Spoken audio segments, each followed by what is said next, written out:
மகா உன்னதங்களில் வாசமாயிருந்து பூமியின் மணிமக்களை கண்ணோக்கி பார்க்கிற எங்கள் நல்ல தகப்பனே, இதோ சாமி, இந்த நல்ல ஓய்வு நாளுக்கு நின்று ஸ்தோத்திரிக்கிறோம். கடந்த நாட்கள் புறாவும் எங்களை கண்ணின் மணி போல் பாதுகாத்தீங்க ஆண்டவரே. எங்களுக்கு நல்ல பாதுகாப்பு, சரீர சுகம், பொருளாதாரம் எல்லாவற்றையும் ஆசீர்வதிச்சு கொடுத்தீங்க ராஜா. அதற்காக நன்றி செலுத்துகிறோம். இந்த நல்ல இளைப்பாறுதலுக்காக நன்றி செலுத்துகிறோம். நாம் கர்த்தாவே, எங்களுக்கு சரீரத்துக்கு மாத்திரமல்ல, ஆத்மாவுக்கும் ஒரு நல்ல இளைப்பாறுதலை கொடுத்துருக்குறீங்க சாமி. இந்த பாக்கியத்திற்கும் சிலாக்கியத்துக்கும் நாங்கள் பாத்திரவான்கள் அல்ல, ஆனாலும் நீர் எங்களை தெரிந்து கொண்டிருக்கிறீர். அதற்காக நன்றி செலுத்துகிறோம். இப்பொழுதும் கர்த்தாவே, வர தடைப்பட்ட மக்கள் அனைவரும் வரும்படி தேவரீ கிருபை செய்யுங்க. இப்பொழுது வரலைன்னா கூட காலையில் வரும்படியாக தேவரீர் உங்களுக்கு அனுகிரகம் பண்ணுங்க. உங்களுடைய சமூகத்தில் வந்து நாங்கள் காத்திருந்து எங்களோட விண்ணப்பங்களையும் எல்லாவற்றையும் உமக்கு முன்பாக நாங்கள் அறிக்கை செய்ய எங்களுக்கு உதவி செய்யுங்க. இப்பொழுதும் பேச போகிற மகனை தேவரீர் ஆசீர்வதிங்க, அவரை பலப்படுத்துங்க. அவர் மூலமாக ஆண்டவரே உம்முடைய வார்த்தைகள் எங்களுக்கு வெளிப்படவும், அதை நாங்கள் கருத்தாய் கேட்கவும், எங்களோட வாழ்க்கையிலே நாங்கள் அதை கடைபிடிக்கவும் தேவரீர் கிருபை செய்யுங்க. எல்லாவற்றையும் உங்களுடைய கருத்தில் நாங்கள் தாழ்த்தி ஒப்பு கொடுக்குறோம். மீட்பர் இயேசுவின் மூலம் வேண்டிக் கொள்கிறோம் நல்ல பிதாவே.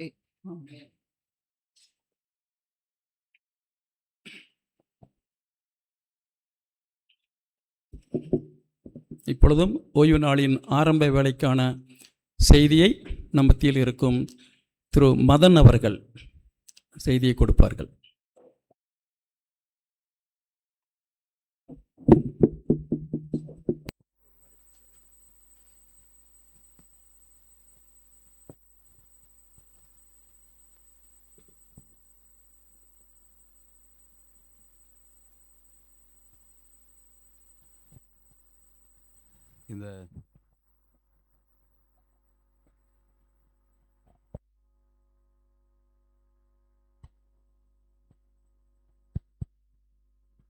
இந்த நல்ல வேலைக்காக தேவன் நன்றி செலுத்துகிறேன்.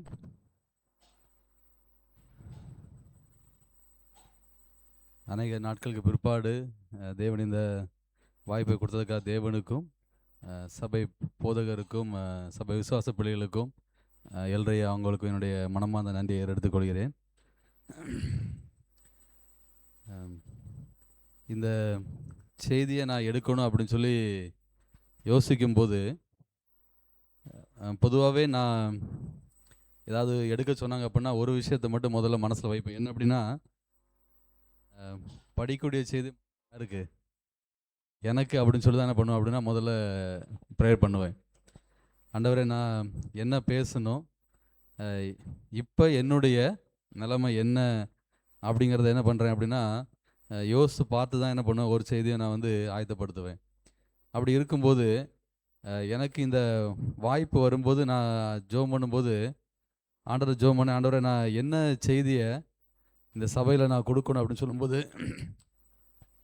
என் மனசில் ஒரு காரியம் பட்டுச்சு. என்ன அப்படின்னா, நான் யார் அப்படிங்கிற ஒரு கேள்வி வந்து முதல்ல மனசில் வந்துச்சு. இந்த கேள்வி வர்றதற்கு வந்து நிறைய காரணம் இருக்குது. முக்கியமாக என்ன அப்படின்னா, நம்ம வாழ்க்கை வந்து ரொம்ப ஒரு பிஸியான ஒரு வாழ்க்கையில் என்ன செஞ்சுருக்கிறோம், நாம் வந்து வாழ்ந்துட்டுருக்குறோம்.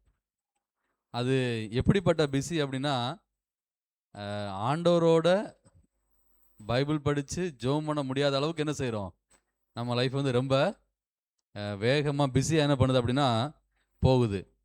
அப்படி போகக்கூடிய இந்த நேரத்தில் நான் யார் அப்படின்னு சொல்லி என்ன பண்ணணும் அப்படின்னா யோசிச்சு பார்க்கணுன்னு சொல்லி ஆசைப்பட்டேன். ஒரு 5-6 ஒரு தலைப்பு தான், சீக்கிரம் என்ன பண்ணுறேன் அப்படின்னா முடிக்கிறேன்.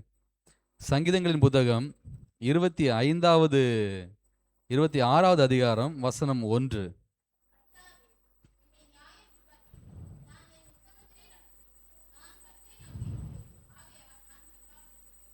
சரி, இங்கே வாசிக்கிறோம்.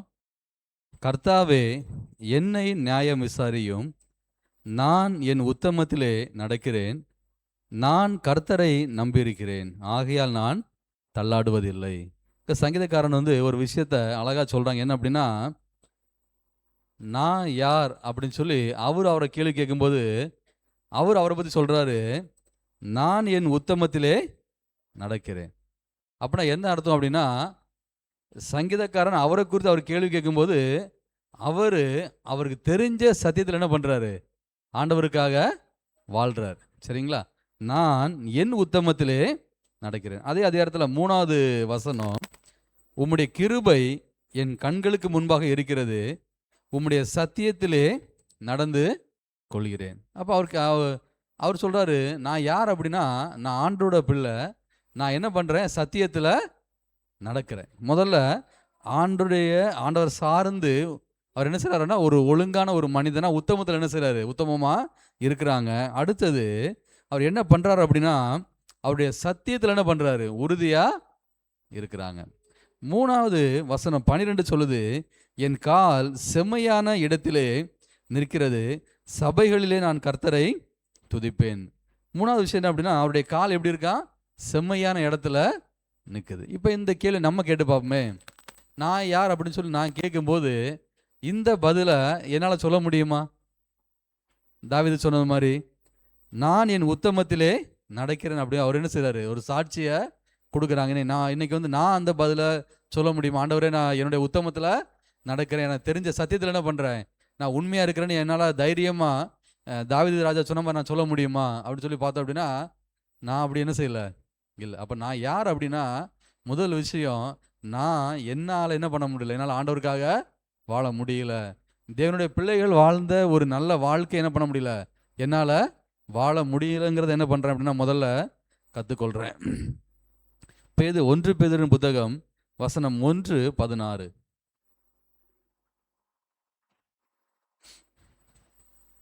1 பேதுரு 1:16.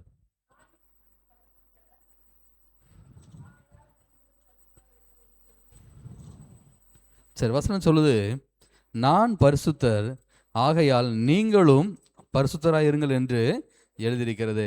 ஆண்டவர் நம்மளை பார்த்து சொல்லக்கூடிய ஒரு விஷயம் என்ன அப்படின்னா, நாம் வணங்குற ஆண்டவர் எப்படி இருக்கிறாரு, பரிசுத்தவானா இருக்கிறாங்க. நான் இருக்கிற மாதிரி நீ என்னுடைய பிள்ளை, நீ எப்படி தான் இருக்கணும், பரிசுத்தவானா இருக்கணும் அப்படின்னு சொல்லி தான் பண்ணுறாங்க. ஆண்டவர் ஆசைப்படுறாங்க. அப்போ நான் யார் அப்படின்னு சொல்லி பார்த்தேன் அப்படின்னா, நான் ஆண்டவருடைய பிள்ளையா என்ன செய்யணும், இருக்குன்னு சொல்லி யார் ஆசைப்படுறா, ஆண்டவர் ஆசைப்படுறாங்க. அதே இதில் 1 யோவான் புத்தகம் 3வது அதிகாரம் வசனம் 7.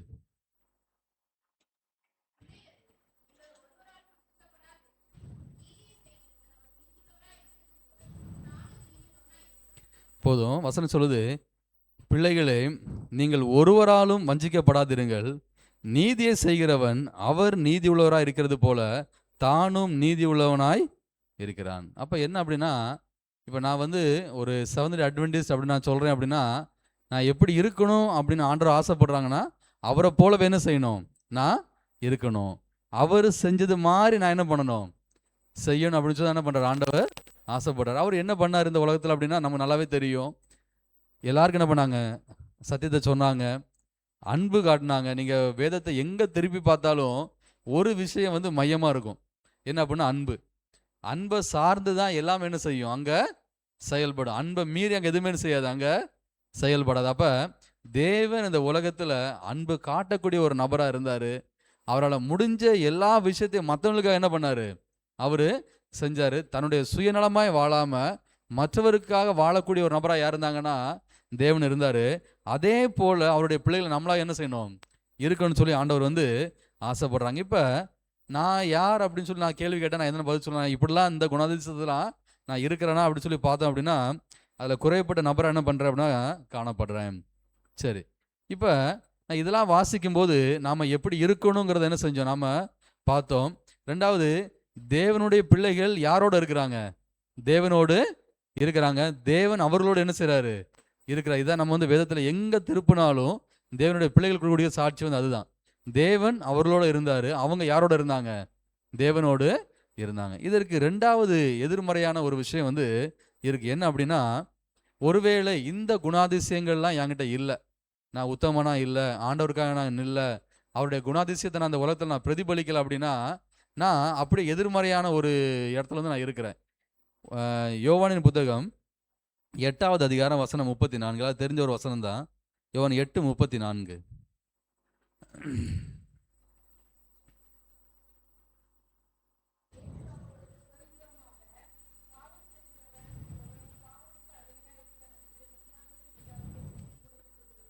சரி, வசனம் சொல்லுது, பாவம் செய்கிற எவனும் பாவத்துக்கு என்ன செய்கிறான், அடிமையாக இருக்கிறான். நம்மளாம் பாவம் செய்கிறோமா? செய்கிறோம். சரிங்களா? அதில் எந்த மாற்றமும் இல்லை. அப்போ தேவனுடைய பிள்ளைகள் அவரை போலவே இருப்பாங்க. அவர்கிட்ட என்னது இல்லை? பாவங்கிறது இல்லை. இப்போ நான் பாவம் செஞ்சேன் அப்படின்னா நான் எதுக்கு அடிமையாக இருக்கிறேன்? பாவத்துக்கு அடிமையாக இருக்கிறேன். அப்போ ஒன்று என் வாழ்க்கையில் நான் ஆண்டவரோட இருக்கணும், இல்லைன்னா யாரோட இருக்கணும்? சாத்தானோட இருக்கணும். சரிங்களா? இந்த ரெண்டு இதில் ஏதாவது ஒரு இடத்த தான் என்ன செய்ய முடியும்? என்னால் இருக்க முடியும். இந்த நியூட்ரல் அந்த இல்லை பேலன்ஸுங்கிறது அந்த விஷயம் வந்து ஆவிக்குரிய வாழ்க்கையில் கிடையாது. சரிங்களா? ஒன்று இருந்தால் 100% ரைட்டு, இல்லை அப்படின்னா 35 40 மார்க்ஸ் பாஸ் மார்க் அப்படிலாம் கிடையாது. 1 0 2 ஆப்ஷன் தானே பண்ணுற ஆண்டவர் வந்து வச்சுருக்காங்க. அப்போ பாவம் செய்யக்கூடிய நபர்கள், சரிங்களா, இயேசு அவர்களுக்கு பிரதியுத்தரமாக பாவம் செய்கிறவன் எவனும் பாவத்துக்கு அடிமையாக இருக்கிறான் என்று மெய்யாகவே மெய்யாகவே உங்களுக்கு சொல்கிறேன். அப்போ நம்ம வந்து பாவம் செஞ்சோன்னா எதுக்கு அடிமை? பாவத்துக்கு அடிமையாக இருக்கிறோம். 1 யோவான் புத்தகம் 3வது அதிகாரம் வசனம் 8.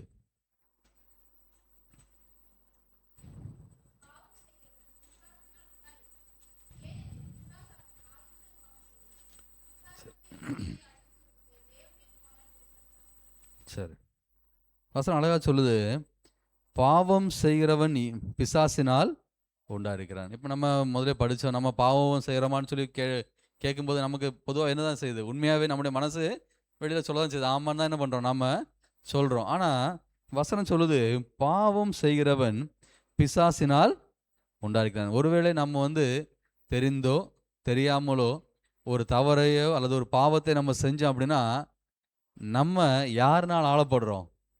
பிசாசினால தான் ஆளப்படுறோம். அதனால தான் நம்ம பேசக்கூடிய பேச்சு, நம்ம செய்யக்கூடிய செயல்கள் எல்லாத்தையுமே நம்ம என்ன செய்யணும்? கணக்கும் கொடுக்கணும். நம்ம அதை என்ன பண்ணணும்? சிந்தித்து பார்க்கணும். ரொம்ப வந்து ஈஸியான பண்ணுறோம். சில நேரங்களில் நம்ம பேசுகிறோம், சில விஷயங்களை ஈஸியான பண்ணுறோம், செஞ்சிடறோம். ஆனால் அதனுடைய விளைவுகள் அப்படின்னு சொல்லி பார்த்தோம் அப்படின்னா அது வந்து ரொம்ப பயங்கரமாக இருக்கிறத நம்ம என்ன செய்யறோம்? நிறைய இடங்களில் உணரதில்லை. ஆண்டவர் சொல்கிறாங்க, பாவம் செய்கிறவன் பிசாசினால் உண்டாயிருக்கிறான், ஏனெனில் பிசாசானவன் ஆதி முதல் பாவம் செய்கிறான். அப்போ நான் என்னுடைய வாழ்க்கையில் நான் தொடர்ந்து பாவம் செஞ்சுட்டு வந்தேன் அப்படின்னா நான் யார் கூட இல்லை?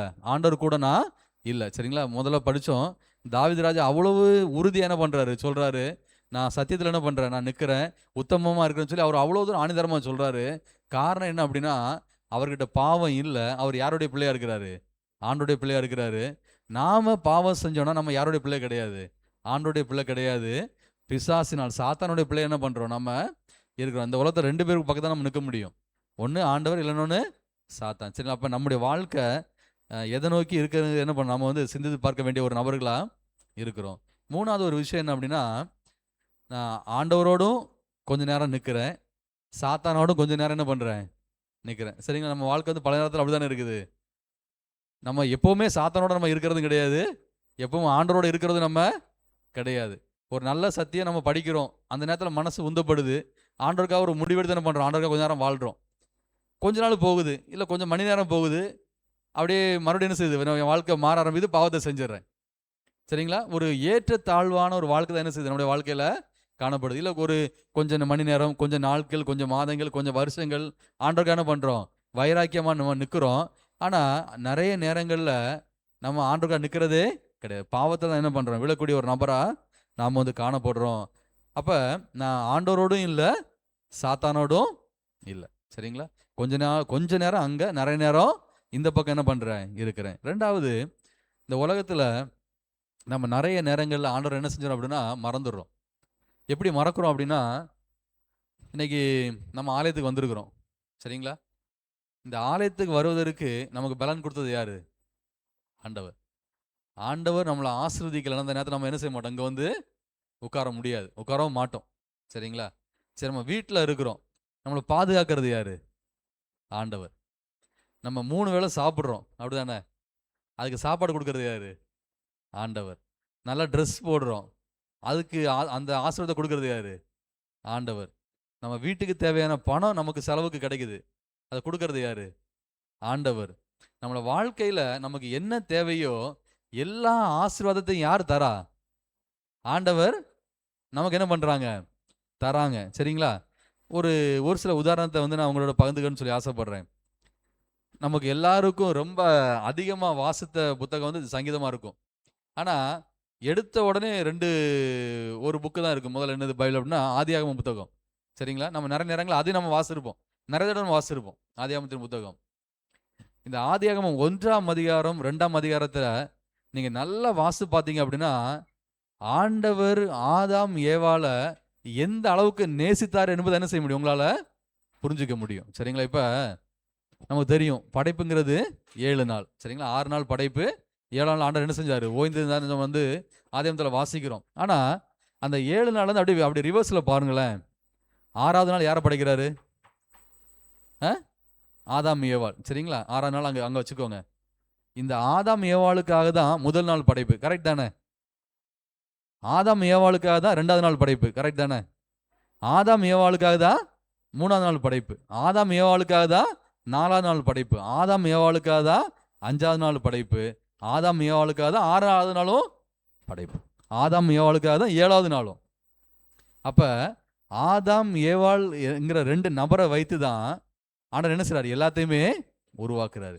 என்னைக்குமே அன்பு தான் நேசிக்கக்கூடிய நபருக்காக எல்லாத்தையும் செய்யும். அது கரெக்ட் தானே? இப்போ நம்ம பிள்ளைகளை நம்ம நேசிக்கிறோம், எவ்வளோ தூரம் அவங்களுக்கு செய்கிறோம். அவங்க சில நம்ம கீழ்ப்படியாமல் போனால் கூட என்ன பண்ணுறோம், அந்த அதை திட்டுனாலும் அது நம்முடைய பிள்ளைன்னு சொல்லி என்ன பண்ணுறோம், அவ்வளோ அன்பை நம்ம அங்கே காட்டுறோம். அன்புக்கு அளவுங்கிறது கிடையாது. ஆண்டவர் ஆதாம் ஏவாளை அவ்வளவு தூரம் ஆசீர்வதிச்சார், அவ்வளோ தூரம் நேசிச்சார். ஏன் புள்ளன்னு பார்த்து என்ன பண்ணுறாரு, செய்கிறாரு. ஒரு தோட்டத்தை படைக்கிறார், அது என் பையனுக்காக. சூரியனை படைக்கிறார், இது என் பையனுக்காக. எல்லாமே என் பையன் என் பொண்ணு சொல்லி என்ன பண்ணுறாரு, பார்த்து என்ன செய்கிறார். ஆண்டவர் ஆசீர்வாதத்தை யாருக்கு கொடுக்குறா, ஆதாம் ஏவாளுக்கு கொடுத்தாங்க. அதே ஆண்டவர் தானே இன்னைக்கு நமக்கும் நம்முடைய வாழ்க்கையில் ஆசீர்வாதத்தை தராரா இல்லையா?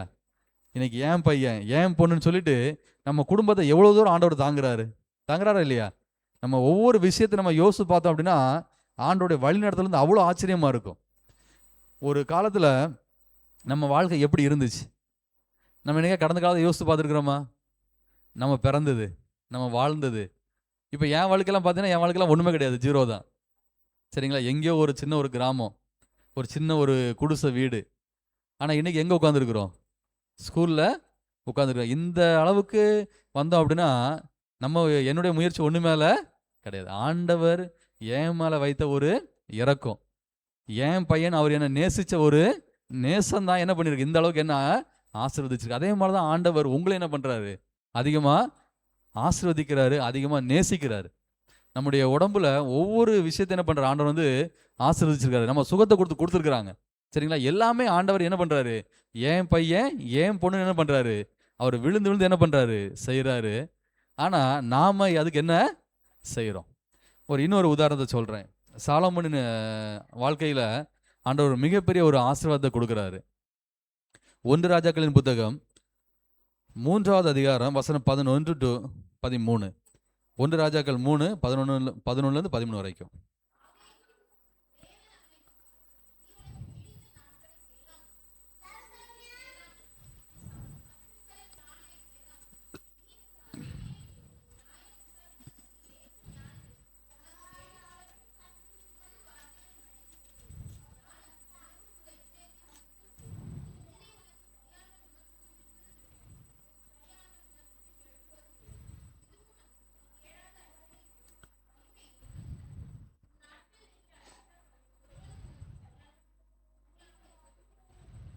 சரி, வசனம் 12 சொல்லுது, உன் வார்த்தையின்படி செய்தேன், ஞானமும் உணர்வும் உள்ள இருதயத்தை உனக்கு தந்தேன். இதிலே உனக்கு சரியானவன் உனக்கு முன் இருந்ததும் இல்லை, உனக்கு சரியானவன் உனக்கு பின் எழும்பினதும் இல்லை. இந்த உலகத்திலேயே நிறைய கிஃப்ட் இருக்கு ஆண்டவர் கொடுக்கறதுல, ஆசீர்வாதம் இருக்கு. அதில் மிகப்பெரிய ஒரு ஆசீர்வாதம் என்ன தெரியுமா?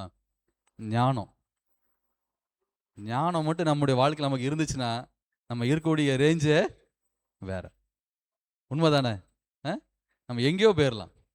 ஏன்னா அந்த ஞானத்தை தரது யாரு? ஆண்டவர். எந்த நேரத்தில் எது பேசணும், எது பேசக்கூடாது, எப்படி ஒரு குடும்பத்தை நடத்தணும், எப்படி நடத்தக்கூடாது, ஒருவேளை ஒரு சபையில் ஒரு பொறுப்பில் இருந்தேன்னா ஒரு சபை எப்படி கொண்டு போகணும், எப்படி கொண்டு போகக்கூடாது, ஒரு பள்ளிக்கூடத்தில் இருந்தேன்னா ஒரு பள்ளிக்கூடத்தை எப்படி நடத்தணும், எப்படி நடத்தக்கூடாது, ஒரு ஃப்ரெண்ட்ஸ் இருந்தாங்கன்னா அவங்கள்ட்ட எப்படி பேசணும், எப்படி பேசக்கூடாது, ஒரு இடத்துல வேலை செஞ்சேன்னா அந்த இடத்துல என்ன செய்யணும், என்ன செய்யக்கூடாது, எல்லாத்தையும் கற்றுத்தரது என்னது? ஞானம். இந்த ஒரு மிகப்பெரிய ஒரு ஆசீர்வாதத்தை யாரு கொடுக்குறா? ஆண்டவர் சாலமோனுக்கு கொடுக்குற. அந்த உலகத்துல கிடைக்கக்கூடாத ஒரு மிகப்பெரிய ஒரு கிஃப்ட் என்னதுதான்? ஞானம். ஞானத்துக்கு அறிவுக்கு வித்தியாசம் இருக்கு, தெரியும்ல? அறிவுங்கிறது நான் படிக்கிறேன், தெரிஞ்சுக்கிறேன். ஞானங்கிறது அது ஆண்டவர் மட்டும்தான் என்ன செய்ய முடியும்? தர முடியும். அதுக்கு ஒரு நல்ல உதாரணம் தான் சாலமோனுடைய ஒரு தீர்ப்பு. ஒரு 2 பெண் ஒரு என்ன பண்றாங்க, ஒரு குழந்தைக்கு கொண்டு வராங்க. அந்த தீர்ப்பு வந்து அவ்வளோ ஆச்சரியமான ஒரு தீர்ப்பு. நம்ம பைபிள் படிக்கிறனால நம்ம அதை வந்து பெருசாக யோசிக்கிறது இல்லை. ஆனால் நீங்கள் வெளியிலேருந்து அதை யோசிச்சு பாருங்களேன். இப்படிப்பட்ட ஞானம் யாருக்கு கிடைக்கும்? இன்னைக்கு வந்து டெக்னாலஜி இருக்குது, அன்னைக்கு அந்த காலத்தில் டெக்னாலஜி கிடையாது. ஆனால் திடீர்னு ஒரு பிரச்சனை, அந்த இடத்துல ஒரு முடிவு எடுக்கணும்னா எவ்வளோ தூரம் ஒரு ஞானம் அவருக்கு வேணும். அந்த ஞானத்தை யார் கொடுத்தா? ஆண்டவர் சாலமோனுக்கு கொடுத்தாங்க. அது மட்டுமா கொடுத்தாங்க? வசனம் 13 சொல்லுது, இதுவும் அன்றி நீ கேளாத ஐஸ்வர்யத்தையும் மகிமையும் உனக்கு தந்தேன்.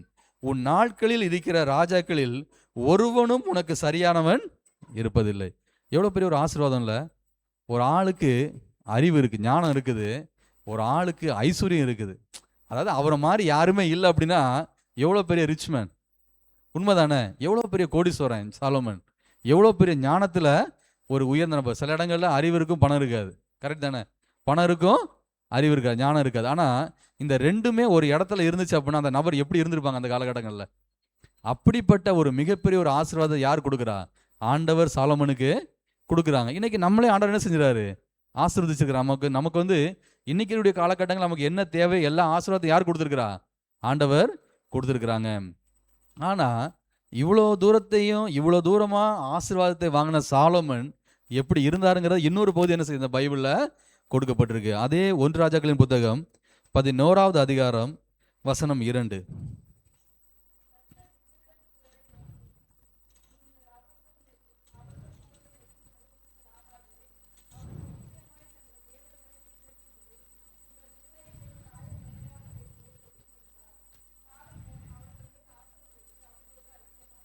சரி, ஒரு அறிவாளி, சரிங்களா? வசனம் சொல்லுது, கர்த்தருக்கு பயப்படுதலே ஞானத்தின் ஆரம்பம். சரிங்களா? ஒரு மிக சிறந்த ஒரு அறிவாளி இந்த உலகத்தில்.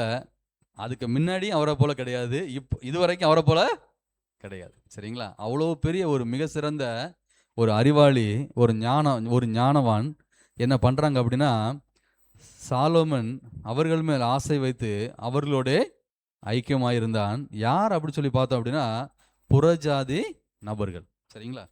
சரி, புறஜாதி நபர்களோட பழகிறது இருக்கிறது தப்பா அப்படி சொல்லி பார்த்தோம் அப்படின்னா, அவங்க செஞ்ச வேலை வித்தியாசமான ஒரு வேலை. வசனம் 4வது வசனம் சொல்லுது, சாலமோன் வயது சென்ற போது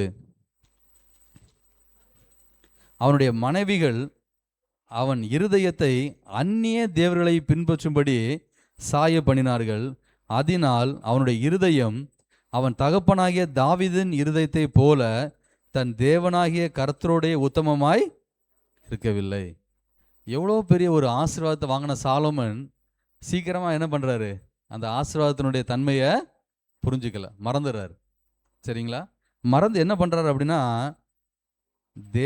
தன் தேவனாகிய கர்த்தரோடு உத்தமமாய் இருக்கவில்லை. ஆண்டவருடைய பார்வையில் அவர் எப்படி இல்லை? உத்தமனாய் நடக்கலை. சரிங்களா? நம்மளும் வாழ்க்கையில் அப்படி தானே? எவ்வளோ ஆசீர்வாதம் ஆண்டவர்கிட்ட வந்து வாங்குகிறோம், ஆனால் நம்ம வாழ்க்கை உத்தமம் நடக்கிறோமா? என்னைக்காவது நம்ம வாழ்க்கையில் ஆசீர்வாதத்தை அதிகமாக யோசித்து பார்த்துருக்குறோமா? ஆண்டவரே இன்னைக்கு நல்லா என்ன வச்சிருக்கிறீங்க ஆண்டவர், ரொம்ப நன்றி ஆண்டவர், ஜோம் பண்ணுவோம், கரெக்டு. ஆனால் எத்தனை பேர் அதை யோசிக்கிறோம்? முடிஞ்ச அளவுக்கு வாரத்தில் ஒரு நாள் தான் என்ன செய்யணும்? யோசிக்கணும். சாபத்தில் ஓய்வு நாள் வந்து ஆண்டவர் கொடுத்துருக்குறாங்க. எது கொடுத்துருக்குறாங்க அப்படின்னா, அதிகமான நேரம் என்ன பண்ணணும்? அவரோட செலவு பண்ணணும். எப்படி? பைபிள் படிக்கலாம், ஜோம் பண்ணலாம். நம்முடைய கடந்த கால வாழ்க்கையை தேவன் நமக்கு எப்படி ஆசீர்வதித்து கொடுத்தாருன்னு சொல்லி நம்ம தியானிக்கும் போது நமக்கு இன்னும் என்ன செய்யும்? ஆண்டவர் மேலே அதிகமான ஒரு அன்பு வளரும். சரிங்களா? அப்போ இந்த ஆசீர்வாதத்தை யார் சீக்கிரம் மறந்து போனார் அப்படின்னா, சாலமன் மறந்து போகிறாங்க. வசனம் சொல்லுது 6, சாலமன் தன் தகப்பனாகிய தாவீதை போல கர்த்தரை பூரணமாய் பின்பற்றாமல் கர்த்தரின் பார்வைக்கு பொல்லாப்பானதை செய்தான். அங்கே சொல்கிறார் ஆண்டவர், நீ எனக்கு பிடிச்சமான ஒரு ப்ரேயர் பண்ணப்பா, உனக்கு நான் எல்லா பிளஸையும் தராங்கிறாரு. இங்கே சொல்கிறாரு, கர்த்தரின் பார்வைக்கு பொல்லாப்பானதை யார் செய்கிறா? சாலமன் சொல்கிறார். அப்போ நான் எடுத்துக்கொண்ட ஒரு 4வது விஷயம் என்ன அப்படின்னா, ஆசீர்வாதத்தை வாங்கின நபர் அதை என்ன செய்யலை? அதை புரிஞ்சுக்கலை. நாமளும் என்ன பண்ணுறோம், ஆசீர்வாதத்தை வாங்குகிறோம் டெய்லி டெய்லி ஆண்டவர்கிட்ட இருந்து. ஆனால் என்ன பண்ணுறது, அதை நம்ம புரிஞ்சுக்கிறதே இல்லை. சீக்கிரம் என்ன பண்ணுறோம், ஆண்டவர் கொடுத்த ஆசீர்வாதத்தை மறந்து போயிடுறோம். யாரை மாதிரி அப்படின்னா சாலமோனை மாதிரி என்ன பண்ணுறோம், நம்ம அந்த ஆசீர்வாதத்தை மறந்து போகிறோம். முதல்ல பார்த்தோம் நான் யார், சரிங்களா? என் வாழ்க்கை தேவனோடு எப்படி இருக்குது. ரெண்டாவது, நான் தேவனோடு இருக்கிறேனா இல்லை சாத்தானோடு இருக்கிறேனா. மூணாவது, ஆசீர்வாதத்தை நான் என்ன பண்ணுறேன், ஆண்டவர்கிட்ட இருந்து வாங்குகிறேன். ஆனால் எவ்வளோ தூரமும் ஆண்டவர்கிட்ட இருந்து நான் வாங்கிட்டே இருந்தாலும் என் வாழ்க்கை யாருக்கு பிரியமாக நடக்கலை, ஆண்டவருக்கு பிரியமாக என் வாழ்க்கை இல்லைங்கிறத என்ன செஞ்சோம் நம்ம இப்போ பார்த்தோம். அடுத்தது, இந்த வாழ்க்கை தொடர்ந்து நான் இருந்தால் எனக்கு ஆசீர்வாதம் கிடைக்குமா? ஆண்டவர் என்ன இறக்கம் பார்த்துட்டே இருக்கிறாரு, எனக்கு தேவையானது எல்லாமே கொடுத்துட்டு இருக்கிறாரு, என்ன ஆசீர்வதிச்சுட்டே இருக்கிறாரு. ஆனால் நான் தொடர்ந்து என்ன பண்ணுறேன், ஆண்டோடைய மனசை கஷ்டப்படுத்துகிறேன், ஆண்டவருக்கு நான் பிரியம் இல்லாமல் வாழ்ந்துட்டு இருக்கிறேன். அப்படி நான் இந்த ஆசீர்வாதத்தை ஆண்டவர் தொடர்ந்து கொடுப்பாரா? சரி, ஒரு எக்ஸாம்பிள் படிக்கலாமா? சாலமோனின் புத்தகம், அதே 1 ராஜாக்கள் 11வது அதிகாரம்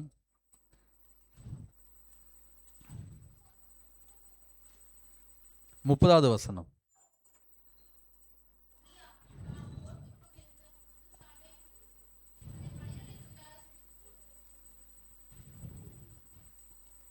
சரி, இப்போ 32 வரைக்கும் வாசிக்கும் போது ஒரு சம்பவம் நடக்குது. என்ன அப்படின்னா, சாலமன் பண்ண தவறுனால, பாவத்தினால அந்த 12 கோத்திரம் என்ன செய்யுது, உடையுது. சரிங்களா? அந்த கோத்திரம் உடஞ்சனால பின்னாடி எவ்வளோ பிரச்சனைங்கிறத நம்ம என்ன பண்ணலாம், விதத்தில் பார்க்கலாம். சரியா? ஒரே ஒரு நபர் செய்த ஒரு தவறு ஒட்டுமொத்த ராஜ்யம் என்ன செய்யுது, உடையுது. அப்போ நம்ம தொடர்ந்து ஆண்டவர்கிட்ட நான் ஆசீர்வாதத்தை வாங்குறேன், ஆனால் என் வாழ்க்கை ஆண்டவருக்கு பிரியமாக இல்லை அப்படின்னா, என்னை ஆசீர்வதித்த அதே ஆண்டவர் நீதி உள்ளவராக என்ன செய்கிறாரு, இருக்கிறாரு. அந்த கணக்கை என் மேலே என்ன செய்வார், கண்டிப்பாக கேட்பாங்க. என்னை எந்த அளவுக்கு ஆசீர்வதித்தாரோ அந்த அளவுக்கு என் மேலேயும் என் குடும்பத்து மேலே என்ன செய்யும், ஒரு மிகப்பெரிய ஒரு பாரம் கண்டிப்பாக என்ன செய்வார், ஆண்டவர் வைப்பார். அதனால் என்னைக்கு நான் நல்லா இருக்கிறேன் அப்படின்னு சொல்லி எதிர்காலம் நமக்கு தெரியாது. இன்னைக்கு நான் நல்லா இருக்கிறேன்னு சொல்லி யாரை மறந்துடக்கூடாது, ஆண்டவரை மறந்துடவே கூடாது. ஏன்னா எதிர்காலம் எப்படி நடக்குன்னு எனக்கு தெரியவே தெரியாது. ஒரு காலத்தில் நம்ம கண்கூட நிறைய பேரை பார்த்துருப்போம், பயங்கர கோடீஸ்வரனாக இருந்திருப்பாங்க. ஆனால் அவங்களோட சந்ததி என்ன பண்ணுவாங்க, இன்னைக்கு சாப்பாட்டுக்கே கஷ்டப்படும். அவங்களுக்கு தெரியுமா, ஒரு 10 வருஷம் கழிச்சு நான் என் குடும்பம் சாப்பாட்டுக்கு கஷ்டப்பட போகுதுன்ட்டு? யாருக்குமே தெரியாது. இன்னைக்கு நான் அங்கே இருக்கிறேன், நாளைக்கு என் குடும்பம் எப்படின்னு சொல்லி எனக்கு தெரியுமா, தெரியாது. அதனால இன்னைக்கு நல்லா இருக்கிறேன்னா இன்னைக்கு நான் எப்படி இருக்கணும், ஆண்டவருக்கு உண்மையா இருக்கணும். ஏன்னா எதிர்காலத்தில் என் வாழ்க்கை, என் குடும்பத்தின் வாழ்க்கை எப்படி மாறுங்கிறது எனக்கு தெரியவே தெரியாது. சரிங்களா? இவ்வளோ தூரம் ஆண்டவர் நம்மளை ஆசீர்வதிச்சிருக்கிறாரு அப்படின்னா நம்ம அதில் கொஞ்சமாக அதை என்ன செய்யணும், ஆண்டவருக்கு உண்மையாக நம்ம இருக்கணும். நமக்கு என்ன, யாருக்கு என்ன குறை, யாருக்கு அதான் குறை இருக்கா? இல்லை, எல்லோரும் நல்லா தானே இருக்கிறோம். அப்போ இவ்வளோ தூரம் ஆசீர்வாதத்தை ஆண்டவருக்கு நாம ஏன் உண்மையாக இருக்கக்கூடாது? நம்மளை அதாவது ஒரு அடிப்படையாக ஒரு விஷயம் நமக்கு தெரியும். இப்போ நான் இப்போ மனோஜ் டாக்டர் இருக்காங்க, மனோஜ் டாக்டருக்கு நான் ஒரு கிஃப்ட் வாங்கி கொடுக்குறேன்னு வைங்களேன். அவர் பர்த்டே வருது, பர்த்டே ஒரு கிஃப்ட் வாங்கி கொடுக்குறேன். ஏன் பர்த்டே அவர் என்ன செய்வார், என்ன செய்வாங்க, கிஃப்ட் வாங்கி தருவாங்க. அப்படிதானே? இதான இயல்பு. ஏன் அப்படின்னா மதன் சார் என்ன செஞ்சுருக்கிறார், நான் அவருக்கு என்ன பண்ணணும், செய்யணும். ஆனால் ஒரு சகோதரராக பழகக்கூடிய நாம் ஒரு நபருக்கு நமக்கு ஒரு அன்பு காட்டினா நம்ம என்ன பண்ணுறோம், அவங்களுக்கு திரும்ப ஒரு அன்பை காட்டுறோம். நம்முடைய வாழ்க்கையில் நமக்கு எல்லாமே இருக்கக்கூடிய ஆண்டவர் எவ்வளவோ செய்கிறாரு, நாம் அவருக்கு திரும்ப என்ன செய்கிறோம் யோசிச்சு பார்ப்போமே. அவர் என்னை இறக்கம் காட்டுறாரு, அன்பு காட்டுறாரு, எனக்கு எல்லா தேவைகளையும் சந்திக்கிறாரு. நான் அவர் கொடுக்கக்கூடிய பரிசு என்ன தெரியுமா, அவர் மனசை டெய்லி என்ன பண்ணுறேன், கஷ்டப்படுத்திட்டு இருக்கிறேன். எப்படி, அவருக்கு பிடிக்காத விஷயத்தை என் வாழ்க்கையில் செஞ்சு நான் யாரை கஷ்டப்படுத்துகிறேன், அவரை கஷ்டப்படுத்திட்டு இருக்கிறேன். ஒரு நன்மை செய்யக்கூடிய ஒரு நபருக்கு நான் என்ன செய்கிறேன் அப்படின்னா தீமை என்ன பண்ணுறேன், செய்கிறேன். எத்தனை நாள் அவரும் பொறுப்பார்? அதான் சாலமோனுடைய வாழ்க்கையில் நடந்துச்சு. அவனுடைய சந்ததி முழுவதும் என்ன பண்ணுது, அடி வாங்க. ஆனால் சொல்கிறாரு, என் தாசனாகிய தாவீதின் நிமித்தம் நான் என்ன செய்கிறேன், உனக்கு ஒரு கோத்திரத்தை வைக்கிறேன், மீதி 10 என்ன செஞ்சிடறேன், நான் பிரிச்சிடறேன். 11 தனியாக இருக்குது, 12 தனியாக போயிடுச்சு.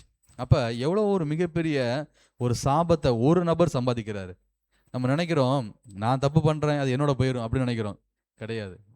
நான் தப்பு பண்ணால் அந்த பாதிப்பு யாரையும் தொடரும், என் பையனையும் தொடரும், என் குடும்பத்தை என்ன செய்யும், தொடரும். அதை நான் என்ன செய்வேன், என்றைக்குமே மறந்து போகக்கூடாது. அப்படி நம்ம யோசிச்சு பார்த்தோம் அப்படின்னா ரொம்ப ஜாக்கிரதையாக இருப்போம் நம்முடைய வாழ்க்கையில் நம்ம. அப்போ இந்த ஆசீர்வாதம் தொடர்ந்து போகுமா அப்படின்னு சொல்லி பார்த்தோம் அப்படின்னா, தொடர்ந்து நான் பாவத்தை செஞ்சுட்டு இருக்கும்போது தொடர்ந்து ஆசீர்வாதம் என் வாழ்க்கையில் வராது. அது என்னைக்கா அவனால் என்ன செய்யும், தடைப்பட்டு போகும். முன்னாடி ஒரு ரொம்ப வருடங்களுக்கு முன்பாக ஒரு கொட்டேஷனை வாசித்தேன். எப்படியும் ஒரு 10-12 வருஷத்துக்கு முன்னாடி இருக்குன்னு நினைக்கிறேன். ஒரு மார்னிங் வாட்சில் வந்துச்சு. சாலமனுடைய வாழ்க்கையை பற்றி எழுதுனாங்க. ஒரு தடவை தீர்க்கதரிசி அம்மையாருடைய எழுத்துக்கள் மூலமாக ஒரு மார்னிங் வாட்சே போட்டிருந்தாங்க. டெய்லி அவங்களுடைய கொட்டேஷன் தான் இருக்கும். ரொம்ப வருஷத்துக்கு முன்னாடி வந்துச்சு நினைக்கிறேன். ரொம்ப தானக்கா வந்துச்சு. அதை வாசிக்கும் போது சாலமனுடைய இதை படிக்கும் எனக்கு அந்த தான் ஞாபகம் வந்துச்சு. ஒரு 12 வருஷத்துக்கு முன்னாடி சாலமன் பரலோகத்துக்கு வருவானா மாட்டானுங்கிற ஒரு சந்தேகம் தூதர்களுக்கு எழும்பிச்சான். யாருக்கு எழும்புது? தூதர்களுக்கு எழும்பிச்சு. எதனால எழும்புது அப்படின்னா, ஆண்டவருடைய பிள்ளையா இருந்த ஒரு நபர் இப்போ அப்படியே எதிர்மாறா என்ன செய்றாரு, ரொம்ப எக்ஸ்ட்ரீமா ஆண்டவருக்கு விரோதமா நிற்கிறாங்க. அப்படி இருக்கும்போது அவருடைய வாழ்க்கையை பார்க்கக்கூடிய தூதர்கள் வருத்தப்பட்டாங்க. ஆண்டவர் இவ்வளோ தூரம் ஆசீர்வதிச்சாரு சாலமன் உண்மையாகவே பரலோகத்துக்கு வருவாரா வரமாட்டாங்கிற ஏக்கம், கேள்வி தூதர்களுக்கு என்ன வந்துச்சான். ஆனால் அதே சாலமன் கடைசி என்ன செய்கிறாரு? மனம் திரும்புகிறார். சரிங்களா?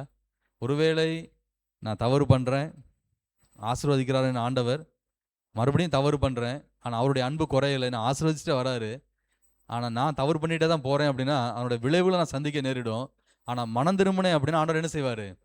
அதுக்கான ஆசீர்வாதத்தையும் தருவார். அப்படி அவர் மனம் திரும்பி எழுதுனது தான் நீதிமொழிகள், பிரசங்கி, உன்னத பாட்டு எல்லாமே. சரிங்களா? எவ்வளோ ஆழமான ஒரு கருத்தை என்ன செய்கிறாரு அந்த இடத்துல பதிவு பண்ணி வைக்கிறார். எனக்கு பைபிளில் ரொம்ப பிடிச்ச புத்தகம் நீதிமொழிகள், பிரசங்கி ரொம்ப பிடிக்கும். ஏன்னா ஒரு மனிதனுடைய வாழ்க்கையில் நான் அதிகமாக படித்த புக்கு அதுதான். டைம் இருக்கும்போதெல்லாம் நிறைய நேரங்கள் அதை படிப்பேன் அந்த புக்கை. ஏன்னா அவ்வளோ அடிப்படையான விஷயத்தை என்ன பண்ணியிருப்பார் அந்த இடத்துல சொல்லியிருப்பார். எப்படி நடக்கணும், எப்படி பேசணும், எப்படி பேசக்கூடாது, எப்படி பழகணும், எப்படி பழகக்கூடாதுங்கிற எல்லா கருத்து எதில் இருக்குது? நீதிமொழிகள், பிரசங்கில் இருக்குது. வாழ்க்கைனா என்னங்கிறத எதில் தான் படிக்க முடியும்? நீதிமொழி பிரசங்கத்தை நம்ம என்ன பண்ண முடியும்? படிக்க முடியும். சரிங்களா? அப்படிப்பட்ட ஒரு ஆழமான ஒரு விஷயத்த சாலமன் எழுதினார் அப்படின்னா மனம் திரும்பி என்ன பண்ணுறாரு? எழுதுறாரு. சரிங்களா? அதனால் அவருக்கு அந்த வாய்ப்பை கொடுத்தாரு. நம்முடைய வாழ்க்கை எப்படின்னு சொல்லி நமக்கு தெரியாது. ஆனால் இருக்கக்கூடிய நாட்களில், இருக்கக்கூடிய நேரத்தை நம்ம என்ன செய்யணும்? ஆண்டவருக்கு உண்மையான ஒரு பிள்ளையா நம்ம இருக்கணும். ஆனால் அவர் செஞ்ச பாவத்தினுடைய விளைவு அந்த கோத்திரங்கள் என்ன செய்யுது? பிரிக்கப்பட்டுச்சு. அது நடந்துச்சு. சரிங்களா? சில நேரங்கள் நம்ம பாவம் செஞ்சு மனம் திரும்பினாலும் சில விளைவுகளை நம்ம வாழ்க்கையில் என்ன செய்யணும்? சந்திக்க நேரிடும். சரிங்களா? அதனால் அதையும் தாங்கக்கூடிய பலத்தை யார் தருவா அப்படின்னா ஆண்டவர் தருவாங்க. சரி, கடைசியாக ஒரு உண்மையான ஒரு ஆத்துமா, உதாரணத்துக்கு ஒரு ஆண்டவருடைய பிள்ளை அப்படின்னா எப்படி இருப்பாங்கங்கிறத மட்டும் என்ன செய்வோம் பார்த்து முடிச்சிருவோம். ஒரு சின்ன ஒரு சம்பவம் தான். மார்க்குவின் புத்தகம் 5வது அதிகாரம் வசனம் 18.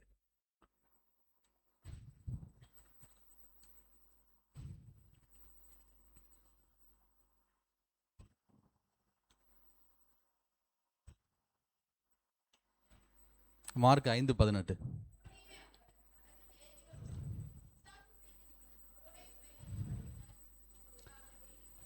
சரி, ஏற்கனவே படித்தோம். உலகத்திலேயே யாருக்கும் கிடைக்கக்கூடாத ஒரு ஆசீர்வாதம் வாங்கின ஒரு நபர் ஆண்டவர் விட்டு என்ன செய்கிறாங்க? வழி விலகி போகிறாங்க. ஆனால் இந்த சம்பவத்துக்கு அப்படியே எதிர்மாறான ஒரு சம்பவம். நீங்கள் இதை படித்து பார்த்தீங்க அப்படின்னா ஒரு நபருக்கு பிசாசு பிடிச்சிருக்கு. சரிங்களா? அவர் என்னம்மா? லேகியோன். சரிங்களா? ஒரு பிசாசு கிடையாது, நிறைய பிசாசு. சரிங்களா? லேகியோன் பிடித்த ஒரு நபர். அவருடைய வாழ்க்கை எங்கே இருக்குது அப்படின்னா சாலமன் மாதிரி அரண்மனையில் என்ன செய்யலை, வாழலை. எங்கே வாழ்கிறாரு? கல்றையில் வாழ்கிறாரு. அவர்கிட்ட யாருமே போய் பேச முடியாது, பழக முடியாது. அவ்வளோ மோசமான ஒரு நபர். கல்லுகள்லாம் என்ன செய்கிறாரு? தன்னைத்தானே காயப்படுத்தி கொள்கிறாரு. ஊருக்கு வெளியில் என்ன செய்கிறார்? அவருடைய வாழ்க்கை இருக்குது.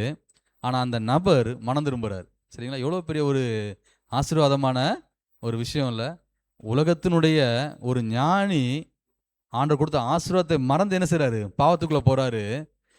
ஒரு மிகப்பெரிய ஒரு பாவி அப்படிதான் சொல்லி. ஏன்னா லேகியோன் அப்படின்னா நீங்கள் கிட்டத்தட்ட பார்த்தீங்கன்னா எத்தனையோ பண்டிகள் என்ன பண்ணுச்சு? கீழே விழுந்துச்சு. அத்தளவுக்கு என்ன செய்யுது? அவருக்குள்ளே என்ன செஞ்சிருக்கு? அந்த பிசாசு பிடித்துச்சு. அவ்வளோ மோசமான ஒரு நபர் மனம் திரும்புகிறார். அவர் என்ன தெரியுமா கேட்குறாரு அந்த வசனத்தில்? அப்படியே அவர் படவியில் ஏறுகிற பொழுது பிசாசு பிடித்திருந்தவன் அவரோடே கூட இருக்கும்படி தனக்கு உத்தரவு கொடுக்க அவரை வேண்டிக் கொண்டான். ஒரு உண்மையாகவே ஆண்டவர் என் வாழ்க்கையில் ஒரு ஆசீர்வாதத்தை கொடுத்துருக்கிறார் அப்படின்னு உணரக்கூடிய ஒரு ஆத்மா எதை தெரியுமா இயங்கும்? இப்போ இந்த லேகியோன் உன்னை அவன் வாழ்க்கையில் ஒன்று உணர்ந்தான். என்ன உணர்ந்தான் அப்படின்னா ஆண்டவர் தான் என் வாழ்க்கையை மாற்றினது. நான் முன்னாடி மோசமாக இருந்தேன், ஆண்டவர் என்னை மாற்றி இவ்வளோ பெரிய ஒரு ஆசீர்வாதத்தை எனக்கு கொடுத்துருக்காருன்னு சொல்லி அவனுடைய அன்பை அவன் உணரும் போது அவன் விருப்பப்பட்ட ஒரு விஷயம் என்ன தெரியுமா? ஆண்டவர் நான் உங்கள் கூட இருக்கணும். ஆண்டவர் எவ்வளோ பெரிய ஒரு ஆசை இல்லை? இன்னைக்கு எவ்வளோ ஆசீர்வாதத்தை வாங்கின நமக்கு அந்த ஆசை இருக்கா? ஆண்டவர் எனக்கு ஒரு 10 நிமிஷம் டைம் கிடைக்குது ஆண்டா, உங்களோட நேரம் சொல்ல பண்ணணும் அப்படி நினைக்கிறோமா? ஒரு 10 நிமிஷம் டைம் கிடைக்குது ஆண்டா, உடனே செல் எடுக்கணும், இல்லை ஃப்ரெண்ட்ஸ் கூட போகணும், இல்லை ஃப்ரெண்ட்ஸ் கூட பேசணும், இல்லை யூடியூப்ல வேற ஏதாவது பார்க்கணும், அப்படி தோணுதா? உண்மையாகவே மனம் திரும்பின ஒரு ஆத்துமா எதை தெரியுமா ஏங்கும்? ஒரு நிமிஷம் டைம் கிடைச்சாலும் ஐயோ எங்கள் அப்பா தனியாக இருக்கிறாரு என்ன செய்யணும், அவரோட போய் பார்க்கணும். ஒரு அன்பு, சரிங்களா? இப்போ நம்ம எல்லாருமே தெரிஞ்ச ஒரு விஷயம், நம்ம யார் அதிகமாக நேசிக்கிறோமோ அவங்க கூட நேரம் செலவு பண்ண ஆசைப்படும். உண்மையா இல்லையா? ஒருவேளை பெற்றோர்கள் தெரியும், உங்கள் பிள்ளைங்க வந்து வேற ஏதாவது ஹாஸ்டலில் படிக்கிறாங்க, வீட்டுக்கு வரும்போது உங்கள் மனசு எப்படி இருக்கும்? எப்படா வருவான்? துடிக்குமா துடிக்காதா? சில இப்போ என் ஒய்ஃபோட அப்பாலாம் ரொம்ப அட்வான்ஸு. நாங்கள் ஈரோடுலேருந்து கிளம்புறோம் அப்படின்னா நாங்கள் வந்து கிளம்புறதுலேருந்து சேரது வரைக்கும் ஃபோன் பண்ணுவார். மக்கா எங்கே வந்துட்டுருக்கீங்க? மக்கா எங்கே வந்துட்டுருக்கீங்க? கரெக்டாக கார் எடுத்து ஒரு 10 கிலோமீட்டர் கூட போயிருக்க மாட்டேன். மக்கா எங்கே வந்துட்டுருக்கீங்க? ஃபோன் பண்ணிகிட்டே தான் இருப்பார். ஏன்னா என் பிள்ளைங்க என்ன செய்கிறாங்க? வராங்க. ஒரு அன்பு, ஏன்னா என் பிள்ளைங்க. புரியுதா உங்களுக்கு? அப்போ நம்ம யார் அதிகமாக நேசிக்கிறோமோ அவங்க நம்ம கூட இருக்குன்னு சொல்லி என்ன பண்ணுவோம்? ஆசைப்படுவோம். தேவனும் அதான் என்ன செய்கிறாரு? ஆசைப்படுறாரு. ஏன் அப்படின்னா அவருடைய பேர் வந்து இம்மானுவேல். அப்படின்னா என்ன அர்த்தம்? தேவன் நம்மோடு இருக்கிறார். சரிங்களா? அப்போ ஒரு நாம உண்மையாக மனம் திரும்பணும், நான் உண்மையாகவே ஆண்டோடைய அன்பு எனக்கு புரிஞ்சிச்சு அப்படின்னா நான் ஒரு நிமிஷம் கிடைச்சாலும் யாரோட இருக்க ஆசைப்படுவேன்? ஆண்டவரோடு இருக்க ஆசைப்படுவேன். அதுதான் ஒரு மிகப்பெரிய ஒரு ஆசீர்வாதம். நம்ம எந்த அளவுக்கு நம்முடைய வாழ்க்கையில் ஆண்டவரோட நேரம் செலவு பண்ணுறோமோ அந்த அளவுக்கு நம்முடைய வாழ்க்கை ஒரு மிகப்பெரிய ஒரு ஆசீர்வாதம் என்ன செய்யும்? நமக்கு கிடைக்கும். சரிங்களா? அதனால் ஆசீர்வாதத்தை வாங்கின நபராக மட்டும் இல்லாமல் அதற்கு ஏற்ற ஒரு பிள்ளைகளை என்ன செய்யணும்? நம்முடைய வாழ்க்கையில் நம்ம வாழணும். நம்ம யார் பக்கம் நிற்கிறோங்கிறது ரொம்ப ரொம்ப முக்கியம். அதனால் முடிஞ்ச அளவுக்கு என்ன செய்வோம்? ஆண்டவரோட நிற்க என்ன செய்வோம்? நம்முடைய பலத்தை ஆண்டவர்கிட்ட கேட்போம். முழுவதுமாக என்ன செய்வோம்? ஆண்டவருக்காக நம்ம வாழ்வோம். தேவன் தாமே ஒரு ஆசீர்வதிப்பாராக. ஆமென்.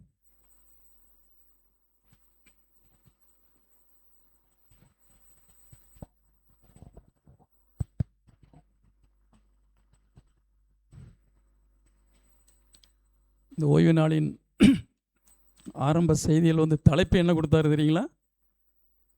என்ன தலைப்பு கொடுத்திருந்தாரு? நான் யார். ஒரு வித்தியாசமான தலைப்பு.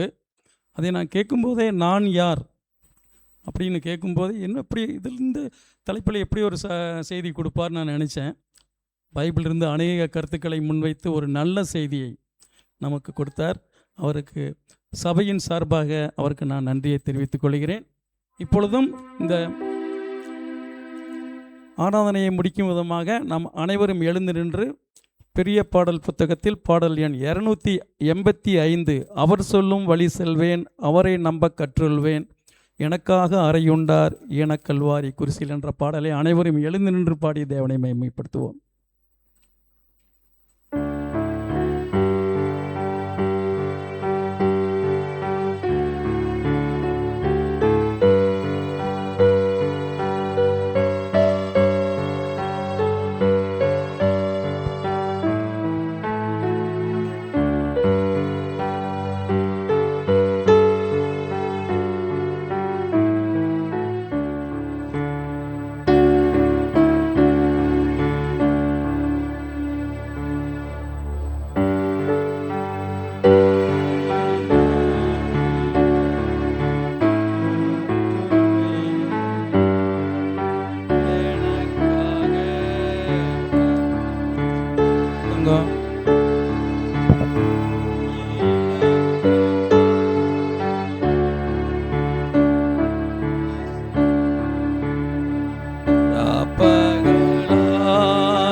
கல்வாரியே ஞாபகம்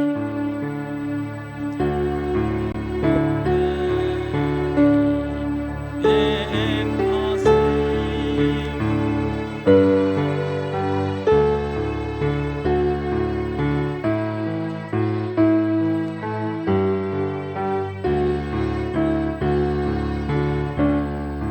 எனக்கின்பம் தேவ்ய குணம் கல்வாரியால் ரப்பகலாய் நடத்துவார் வழி நெடுக நடத்துவார் இயேசுவே என் ஆப்த நண்பர் கல்வாரியே என் ஞாபகம் ஐயம் அச்சம் இல்லாமலே ஐயனை நோக்கி முன் செல்வேன் வானத்தில் காண்பேன் சீக்கிரம் கல்வாரி நேசர் இயேசுவை ரப்பகலாய் நடத்துவார் வழி நெடுக நடத்துவார் இயேசுவே என் ஆப்த நண்பர் கல்வாரியே என் ஞாபகம். நாம் அனைவரும் முழங்கால் படியிட்டு ஜெபத்தை ஏறெடுப்போம். நம் மத்தியில் இருக்கும் திரு வினோத் அவர்கள் முன் வந்து மனோஜ் அவர்கள் முன் வந்து ஒரு விசேஷ ஜெபத்தை ஏறெடுப்பார்கள்.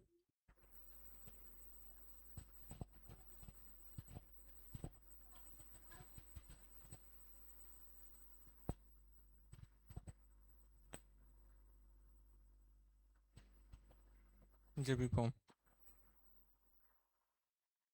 வானாதி வானங்களில் இருக்கும் எங்கள் அன்புள்ள தகப்பனே, இந்த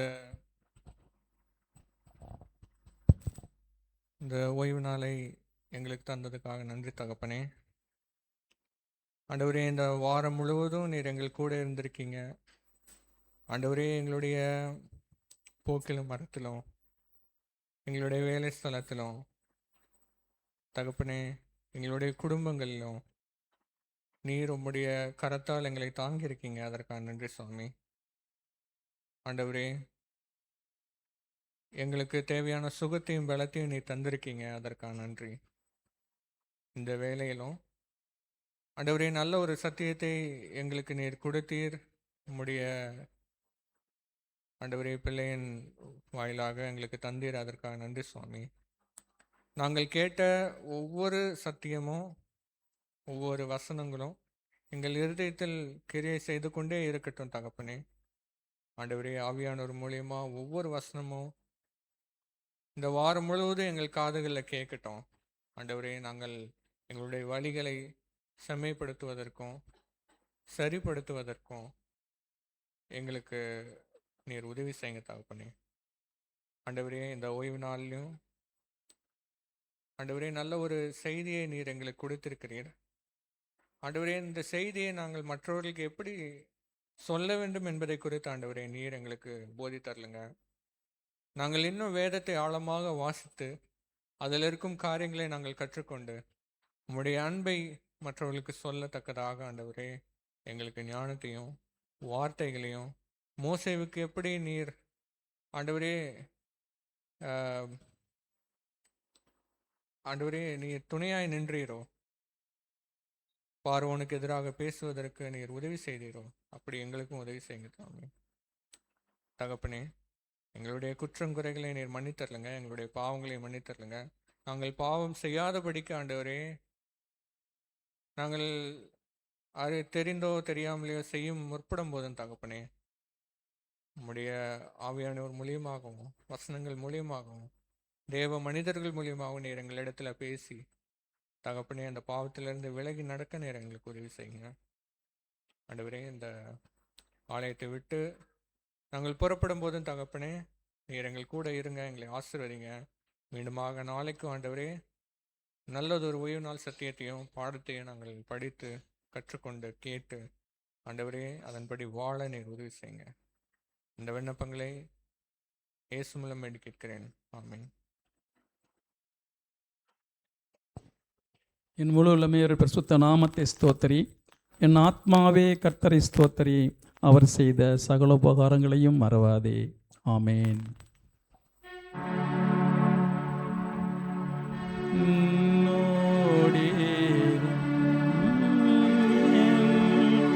நேச கர்த்தரே வேணிச்சமங்கி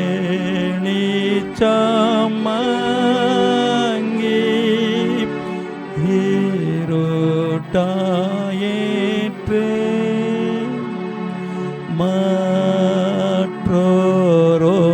தாசை ஆற்று போயினும்